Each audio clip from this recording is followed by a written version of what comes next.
ನ್ಯೂಸ್ನ crime ಕಾರ್ನರ್ಗೆ ಸ್ವಾಗತ. ನಾನು ಉಮರ್ ಫಾರೂಕ್.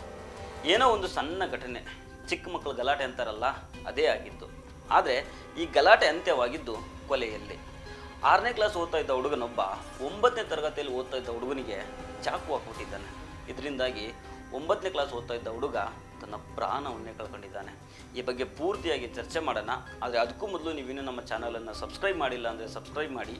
ಈ ವಿಡಿಯೋನ ಕೊನೆ ತನಕ ಮಿಸ್ ಮಾಡದೆ ನೋಡಿ. ಹುಬ್ಬಳ್ಳಿಯ ಕಮರಿಪೇಟ ಪೊಲೀಸ್ ಸ್ಟೇಷನ್ ಲಿಮಿಟ್ಸ್ನಲ್ಲಿ ಗುರು ಸಿದ್ದೇಶ್ವರ ನಗರ ಅಂತ ಬರುತ್ತೆ. ಆ ಏರಿಯಾದಲ್ಲಿ ಇಬ್ಬರು ಚಿಕ್ಕ ಹುಡುಗರ ನಡುವೆ ಯಾವುದೋ ಒಂದು ಸಣ್ಣ ಕಾರಣಕ್ಕೆ ಜಗಳ ನಡೀತದೆ. ಚಿಕ್ಕ ಹುಡುಗರು ಅಂದರೆ ಒಬ್ಬ 6ನೇ ಕ್ಲಾಸ್ ಓದ್ತಾ ಇರ್ತಾನೆ, ಇನ್ನೊಬ್ಬ 9ನೇ ಕ್ಲಾಸ್ ಓದ್ತಾ ಇರ್ತಾನೆ. ಗಲಾಟೆ ಆಗ್ತಿದ್ದಂಗೆ 6ನೇ ಕ್ಲಾಸ್ ಓದ್ತಾ ಇದ್ದ ಹುಡುಗ ಮನೆಗೆ ಹೋಗಿ ಚಾಕು ತೊಗೊಂಡು ಬರ್ತಾನೆ. 9ನೇ ಕ್ಲಾಸ್ ಹುಡುಗನಿಗೆ ಇರಿದಾಕ್ಬಿಡ್ತಾನೆ. ಇದನ್ನು ನೋಡಿ ಆ 6ನೇ ಕ್ಲಾಸ್ ಹುಡುಗನ ತಾಯಿ ಓಡೋಡಿ ಬರ್ತಾರೆ. ಅವರೇ ಚಾಕು ಏಟು ತಿಂದಿದ್ದ ಹುಡುಗನನ್ನು ಕಿಮ್ಸ್ ಹಾಸ್ಪಿಟಲ್ಗೆ ಅಡ್ಮಿಟ್ ಮಾಡ್ತಾರೆ. ಆದರೆ ಚಿಕಿತ್ಸೆ ಫಲಕಾರಿಯಾಗೋದಿಲ್ಲ. 9ನೇ ಕ್ಲಾಸ್ನಲ್ಲಿದ್ದ ಹುಡುಗ ಪ್ರಾಣ ಕಳ್ಕೊಂಡಿದ್ದಾನೆ.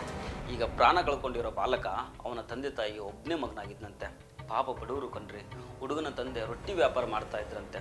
ಚಾಕು ಚುಚ್ಚಿರೋ ಹುಡುಗನ ಎತ್ತವರೇನು ದೊಡ್ಡ ಶ್ರೀಮಂತರಲ್ಲ, ಅವರು ಕೂಡ ಬಡವರೇ. ಪಾಪ ಆ ಹುಡುಗನ ತಾಯಿಯೇ ಹಾಸ್ಪಿಟಲ್ಗೆ ಅಡ್ಮಿಟ್ ಮಾಡಿದ್ದಾರೆ. ಇಲ್ಲಿ ಈ ವಿಷಯದಲ್ಲಿ ಸರಿ ತಪ್ಪುಗಳ ಬಗ್ಗೆ ಮಾತಾಡೋದಕ್ಕೂ ಆಗಲ್ಲ. ಇಂಥದ್ದೊಂದು ದುರ್ಘಟನೆ ಹೇಗೆ ನಡೀತು ಅನ್ನೋದೇ ಅರ್ಥ ಆಗ್ತಾ ಇಲ್ಲ. ಇಬ್ಬರು ಹುಡುಗರು ಮೋಸ್ಟ್ಲಿ ಅಕ್ಕಪಕ್ಕದ ಮನೆಯವರು ಆಗಿದ್ರಂತೆ, ಒಳ್ಳೆ ಫ್ರೆಂಡ್ಸ್ ಕೂಡ ಅಂತೆ, ಜೊತೆಗೆ ಆಟ ಆಡ್ಕೊಂಡಿದ್ದ ಹುಡುಗರಂತೆ. ಆದರೆ ಅಚಾನಕ್ಕಾಗಿ ದುರ್ಘಟನೆ ನಡೆದು ಹೋಗಿದೆ. ಆ ಸ್ಥಳಕ್ಕೆ SP ಶಶಿಕುಮಾರ್ ಅವರು ಭೇಟಿ ಕೊಟ್ಟಿದ್ರು.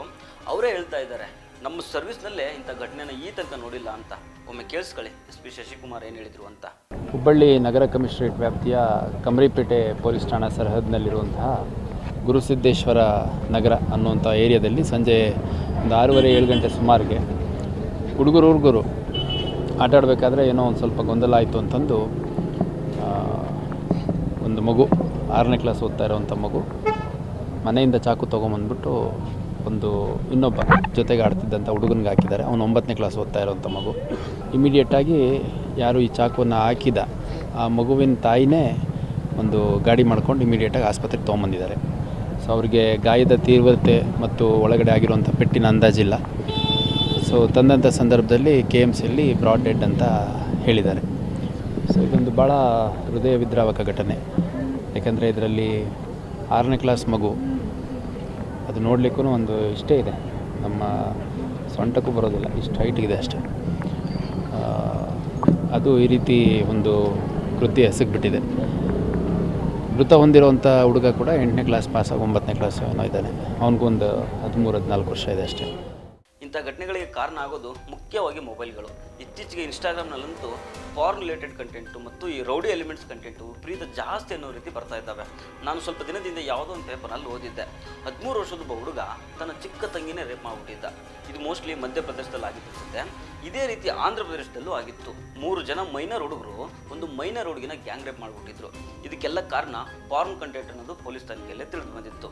ಈಗ ಹುಬ್ಬಳ್ಳಿಯಲ್ಲಿ ಆಗಿರೋ ಈ ಘಟನೆಗೂ ಮೊಬೈಲೇ ಕಾರಣ ಅನ್ನೋದು ಗೊತ್ತಾಗುತ್ತೆ. ಈಗಿನ ಹುಡುಗರೆಲ್ಲ ಯೂಟ್ಯೂಬ್ ಇನ್ಸ್ಟಾಗ್ರಾಮ್ ಕಂಟೆಂಟ್ಗೆ ಬೇಗ ಅಡಿಕ್ಟ್ ಆಗಿಬಿಡ್ತಾರೆ. ಇನ್ಸ್ಟಾಗ್ರಾಮ್ ಅಲ್ಗಾರಿದಮ್ ಹೇಗಿದೆ ಅಂತಂದರೆ, ನಾವು ಯಾವ ವೀಡಿಯೋಸ್ಗೆ ಲೈಕ್ ಮಾಡ್ತೀವೋ ಅದರ ರಿಲೇಟೆಡ್ ಕಂಟೆಂಟ್ಗಳು ಜಾಸ್ತಿ ಸಜೆಸ್ಟ್ ಆಗ್ತವೆ. ಈಗಂತೂ ಇನ್ಸ್ಟಾಗ್ರಾಮ್ನಲ್ಲಿ ಈ ಪುಡಿ ರೌಡಿ ಶೀಟರ್ಗಳ ಹಾವಳಿ ಕೂಡ ಜಾಸ್ತಿ ಆಗಿಬಿಟ್ಟಿದೆ. ಲಾಂಗು ಮಚ್ಚು ಹಿಡ್ಕೊಂಡು ಪೋಸ್ ಕೊಡ್ತಾ ಇರ್ತಾರೆ. ಇವೆಲ್ಲ ವಿಚಾರಗಳು ಸಣ್ಣ ಪುಟ್ಟ ಮಕ್ಕಳ ಮೇಲೆ ಪರಿಣಾಮ ಬೀರ್ತವೆ. ಅದೇ ರೀತಿ ಸಿನಿಮಾಗಳು ಕೂಡ, ಸಿನಿಮಾಗಳಲ್ಲಿ ತೋರಿಸೋ ಕ್ರೌರ್ಯ ಕೂಡ ಮಕ್ಕಳ ಮನಸ್ಸಿನ ಮೇಲೆ ಪರಿಣಾಮ ಬೀರ್ತಾ ಇದ್ದಾವೆ. ಈ ಹುಬ್ಬಳ್ಳಿ ಕೇಸ್ ಬಗ್ಗೆ ಇದೇ ನಿಖರ ಕಾರಣ ಅಂತ ಯಾರ ಕಡೆಗೂ ಬೊಟ್ಟು ಮಾಡಿ ತೋರಿಸೋದಕ್ಕೆ ಆಗೋದಿಲ್ಲ. ಆದರೆ ಈ ಘಟನೆಗೆ ಮೊಬೈಲ್ ಕಾರಣ ಅಂತ ಕಲ್ಪನೆ ಆದರೂ ಮಾಡ್ಕೊಳ್ಬೋದು. ಈ ಬಗ್ಗೆ ನಾಗರಿಕ ಸಮಾಜಕ್ಕೆ SP ಶಶಿಕುಮಾರ್ ಅವರು ಒಂದು ಒಳ್ಳೆಯ ಸಂದೇಶ ಕೊಟ್ಟಿದ್ದಾರೆ. ಕೇಳಿಸ್ಕೊಳ್ಳಿ ಅದನ್ನು. ಮತ್ತು ನಾನು ಎಲ್ಲ ಪೋಷಕರಲ್ಲಿ ಒಂದು ಮನವಿ ಮಾಡಲಿಕ್ಕೆ ಇಷ್ಟಪಡುವಂಥದ್ದು, ನೋಡಿ, 6ನೇ ಕ್ಲಾಸ್ ಮಗು ಚಾಕು ತೊಗೊಂಬಂದು ಹಾಕುವಂಥ ಒಂದು ಪ್ರವೃತ್ತಿ ಬೆಳೆದಿದೆ ಅಂತಂದರೆ ವೆರಿ ಅನ್ಫಾರ್ಚುನೇಟ್. ಎಲ್ಲೋ ಒಂದು ಕಡೆ ಇದು TV ಇರ್ಬೋದು, ಮೊಬೈಲ್ಗಳಿರ್ಬೋದು, ಆಮೇಲೆ ಮುಖ್ಯವಾಗಿ TV ಮತ್ತು ಮೊಬೈಲ್ಗಳಲ್ಲಿರುವಂಥ ಕ್ರೌರ್ಯ ಇರ್ಬೋದು. ಅದರ ಜೊತೆಗೆ ಎಲ್ಲೋ ಒಂದು ಕಡೆ ತಂದೆ ತಾಯಿಗಳು ಆ ಮಕ್ಕಳನ್ನು ಗಮನಿಸೋ ರೀತಿಯಲ್ಲಿ ಮತ್ತು ಅಕ್ಕಪಕ್ಕದ ಮನೆಯವರು, ಸಮಾಜ ಎಲ್ಲರೂ ಈ ಒಂದು ಘಟನೆಯಿಂದ ಎಚ್ಚೆತ್ತುಕೊಳ್ಳಬೇಕಾಗಿದೆ. ಯಾಕಂದರೆ ಆ ಮಗುನಿನ್ನೂ ಆರೋಪಿ ಅಂತ ಕರೆಯೋ ಸಂದರ್ಭ ಬಂದಿದೆ. ಬಿಟ್ಟರೆ ತಂದೆ ತಾಯಿಗಳು ಎತ್ಕೊಂಡು ಓಡಾಡೋಂಥ ಮಗು. ಯಾಕಂದರೆ ಅದಿರೋದು ಸ್ವಲ್ಪ ಕುಳ್ಳ ಇದೆ.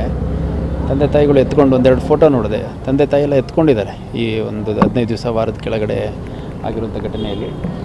ವೆರಿ ಅನ್ಫಾರ್ಚುನೇಟು. ಈ ಥರ ಇನ್ಸಿಡೆಂಟ್ಗಳಾಗಬಾರ್ದು. ದಯವಿಟ್ಟು ಎಲ್ಲ ಪೋಷಕರು ತಮ್ಮ ಮಕ್ಕಳ ಚಟುವಟಿಕೆ, ಅವ್ರ ಮನಸ್ಥಿತಿ, ಇದ್ರ ಬಗ್ಗೆ ಸ್ವಲ್ಪ ಗಮನ ಹರಿಸ್ಬೇಕು ಅಂತ ನಾನು ಮನವಿ ಮಾಡ್ತೇನೆ. ಇಲ್ಲಿ ಯಾರ್ದು ತಪ್ಪು, ಏನು ಕಾರಣ, ಇದನ್ನೆಲ್ಲ ವಿಶ್ಲೇಷಣೆ ಮಾಡೋದಕ್ಕೆ ಆಗ್ತಾ ಇಲ್ಲ.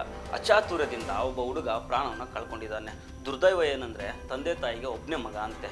ಈಗ ಕಾನೂನು ಪ್ರಕಾರ ಆ ಹುಡುಗನಿಗೆ ಏನು ಶಿಕ್ಷೆ ಆಗಬೇಕೋ ಆಗುತ್ತೆ. ಆದರೆ ಇಂತಹ ಘಟನೆ ನಮ್ಮ ರಾಜ್ಯದಲ್ಲಿ ನಡೆದೋಗಿದೆ. ಮುಂದೆ ನಡೀಬಾರ್ದು ಇದು. ಮಕ್ಕಳು ಮೊಬೈಲ್ ಇಟ್ಕೊಂಡಿದ್ದಾರಂದರೆ ಅವ್ರೇನು ನೋಡ್ತಾ ಇದ್ದಾರೆ, ಅವ್ರ ಮೊಬೈಲ್ನಲ್ಲಿ ಏನು ಮಾಡ್ತಿದ್ದಾರೆ ಅನ್ನೋದನ್ನು ನೋಡ್ತಾ ಇರಿ. ಮಕ್ಕಳ ಮೇಲೆ ನಿಗಾ ಇಟ್ಟಿಲ್ಲ ಅಂದರೆ ಇಂಥ ಅನಾಹುತಗಳು ಆಗೋ ಸಾಧ್ಯತೆ ಜಾಸ್ತಿ ಇರ್ತವೆ. ಆದ್ದರಿಂದ ಇಂಥ ಘಟನೆಗಳು ನಮ್ಮ ರಾಜ್ಯದಲ್ಲಿ ಮತ್ತೆ ಎಲ್ಲೂ ನಡೆದೇ ಇದ್ದರೆ ಇಷ್ಟೇ ಸಾಕು. ನಮಸ್ಕಾರ.